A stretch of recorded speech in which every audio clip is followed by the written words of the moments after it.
राष्ट्रीय युवा दिवस किस तिथि को मनाया जाता है? तो हाल ही में 12 जनवरी को राष्ट्रीय युवा दिवस मनाया गया। 12 जनवरी मतलब स्वामी विवेकानंद जी के जन्म दिवस के रूप में मनाया जाता है और हम सभी साथियों ने इसके अंदर एक दूसरे को काफी अच्छे से ग्रीटिंग्स भेज करके इस दिवस को मनाया भी है। साथियों, भारत सरकार के द्वारा 1984 में इस दिवस को सेलिब्रेट करने का निर्णय लिया गया था। तब से 1985 से यह दिवस लगातार मनाया जा रहा है। आप यह तथ्यात्मक जानकारी है जो याद रख सकते हैं, ठीक है ना साथियों। इसके साथ साथ स्वामी विवेकानंद जी के बारे में और तथ्य अगर मैं आपसे साझा करूं तो इनका जन्म 1863 में 12 जनवरी को हुआ था और इनका स्वर्गवास 4 जुलाई 1902 को हुआ था। शुरुआत में इनका नाम नरेंद्रनाथ दत्त था और ये एक बहुत ही बड़े विख्यात फिलोसोफर के रूप में भारत के अंदर जाने गए, ठीक है ना। रामकृष्ण परमहंस वंश के साथ में जुड़े हुए थे। ये आपके सामने कुछ तस्वीरें हैं जो कि बहुत दुर्लभ तस्वीरों के रूप में साझा की जाती हैं। उम्मीद है कि आप सबने कल मेरे कहे अनुसार इनके बारे में कुछ ना कुछ जरूर पढ़ा होगा। मैंने आपसे कहा भी था कि आप इनके बारे में जरूर कोई जानकारी एकत्रित करिएगा, ठीक है ना। इस बार के युवा दिवस की थीम थी it's all in the mind. जो भी है वो सब आपके दिमाग में है। आगे बढ़ते हैं। हाल ही में क्रिकेट खिलाड़ी क्रिस मॉरिस ने संन्यास लिया। वे किस देश के प्रतिनिधित्व कर रहे हैं? साउथ अफ्रीका का ऑलराउंडर क्रिस मॉरिस के द्वारा हाल ही में रिटायरमेंट लिया गया है, ये आप देख सकते हैं। आगे बढ़ते हैं साथियों अगले प्रश्न की तरफ। किस अभिनेत्री को 12वें भारत रत्न डॉक्टर अंबेडकर पुरस्कार 2022 से सम्मानित किया गया? तो हर्षाली मल्होत्रा जो हैं उन्हें हाल ही में सम्मानित किया गया है। हर्षाली मल्होत्रा जो कि बजरंगी भाईजान के अंदर आपने सलमान खान के साथ जिन्हें फिल्म में देखा था, उन्हें इस सम्मान से सम्मानित किया गया है, ठीक है ना। यहां पर इंडस्ट्री के अंदर बजरंगी भाईजान फिल्म के अंदर आपने इन्हें देखा था। हर्षाली मल्होत्रा, इन्हें सम्मानित किया गया है और ये किसके द्वारा दिया गया है? 29th chief minister of Maharashtra Uddhav Thackeray ji के द्वारा यह पुरस्कार जो है वो इनको दिया गया है। चलिए आगे बढ़ते हैं। कौन सा शहर जल मेट्रो विकास परियोजना के लिए पहला शहर बन गया है? तो कोच्चि जो कि केरल में है, वहां पर पानी के अंदर अब वाटर मेट्रो चल रही है। वाटर मेट्रो बोले तो पानी के अंदर जो है मेट्रो के रूप में समझिए कि नाव है जो आती जाती रहेगी, मतलब लोगों को इधर से उधर ले जाने का। जैसे मेट्रो ट्रेन काम करती है वैसे ही काम करेगी। बाकायदा इसके अंदर एसी वेसी सब लगाए गए हैं। पैसेंजर्स बिठा सकेंगे इसमें, 100 तक पैसेंजर्स भी भेज सकेंगे। 8 की नॉट स्पीड पर भी ये चल सकेगी। तो इस प्रकार से वाटर मेट्रो परियोजना का यहाँ पर शुभारंभ हुआ है, ठीक है ना। चलिए, तो सवारियों के आने जाने के लिए ये बहुत ही अच्छी सुविधा रहेगी जिसे आप यहाँ पर इस प्रकार से देख पा रहे हैं। आगे चलते हैं साथियों अगले प्रश्न की तरफ। अगला प्रश्न क्या है? किस राज्य सरकार ने 11 जनवरी 2022 को Jagananna smart township website launch की? तो आंध्र प्रदेश के द्वारा Jagananna smart township plan launch किया गया है।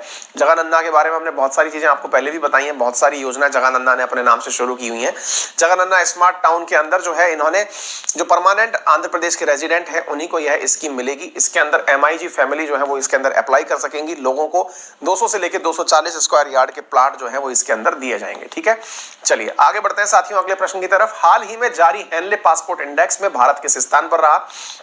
तो भारत 83वें स्थान के ऊपर इसमें रहा है। हेनले पासपोर्ट इंडेक्स हाल ही के अंदर जारी किया गया। इंटरनेशनल एयर ट्रांसपोर्ट एसोसिएशन की मदद से इसे जारी किया जाता है। इंडिया की रैंकिंग में सुधार हुआ है। भारत पहले 90वें स्थान पर था, अभी फिलहाल 83वें स्थान पर हो गया है, ठीक है ना। भारत की अभी 60 देशों के अंदर जो एक्सेस है वो बिना वीजा के हो सकती है, यानी आप जाएं और वहां पर मतलब आपके पासपोर्ट से 60 देश दुनिया के ऐसे हैं जहां पर आप एंट्री कर सकते हैं। पहले 58 देश हुआ करते थे जहां पर आप जो है एंट्री कर पाते थे। अभी फिलहाल के लिए ओमान और अर्मेनिया भारत के साथ ऐसे 2 देश जुड़ गए हैं जिनमें भारत बिना वीजा परमिशन के भी एंट्री कर सकता है। जापान और सिंगापुर जो है वो दोनों फर्स्ट स्थान पर रहे हैं जहां के नागरिक 192 डेस्टिनेशन पर वीजा फ्री एंट्री कर सकते हैं। यदि किसी के पास जापान का पासपोर्ट है या फिर सिंगापुर का पासपोर्ट है तो वो दुनिया के 192 डेस्टिनेशंस पर बिना वीजा यानी बिना परमिशन के एंट्री ले सकता है। जर्मनी और साउथ कोरिया जो है वो सेकंड पोजीशन पर रहे हैं, यानी कि यहाँ के लोगों के बारे में दुनिया के दिमाग में बहुत अच्छी इमेज है। उसके बाद इटली, स्पेन, लग्जमबर्ग थर्ड स्थान पर रहे हैं। Austria, Denmark, Sweden, France, Netherland जो है वो चौथे स्थान पर रहे हैं। US और UK जो है उन्होंने अपनी पुरानी स्ट्रेंथ वापस प्राप्त कर ली है, छठे स्थान पर रहे हैं। और यहाँ पर आपको ये जानकारी जो है हम लोग हमारे द्वारा दी गई है, ठीक है ना।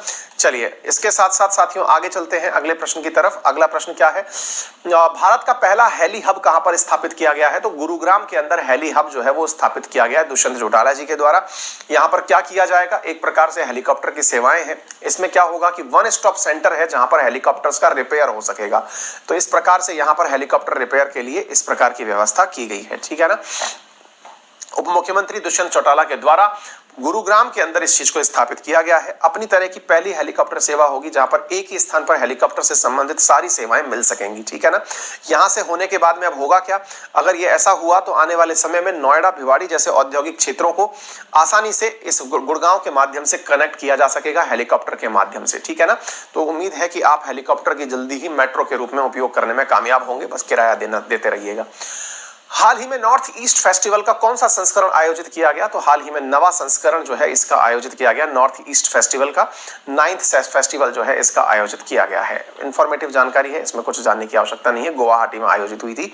कौन सी हाल ही में अमेरिकी सिक्के पर दिखाई देने वाली पहली अश्वेत महिला बन गई है, तो माया एंजेलो जो है वो फर्स्ट ब्लैक वुमन बन गई है जो कि सिक्के के ऊपर दिखाई देंगी। माया एंजेलो एक अमेरिकन मतलब वाइट थी और उनकी याद में इस कार्य को किया जा रहा है ना। तो उनके 50 साल पूरे होने के अवसर पर इस प्रकार के कार्य जो है एंजेलो के बारे में किया जा रहा है। तो यूएस मिंट यानी कि जहां नोट की छपाई होती है उनके लिए मतलब इनके नाम पर इस प्रकार का विशेष सिक्का डेवलप किया जा रहा है। भारत में भी होता है, आपने देखा होगा कईयों की याद में हम लोग एक विशेष सिक्के का निर्माण करते हैं, ठीक है ना। तो वो इस प्रकार से इनके बारे में सिक्का बनाया जा रहा है। हालांकि ये मतलब उसमें नहीं हो जाएगा सिक्का की पूरी तरह चलना शुरू कर दिया कि हर जगह यही सिक्का चल रहा है, याद में बनाया जाता है ना, वो वाला सिक्का है।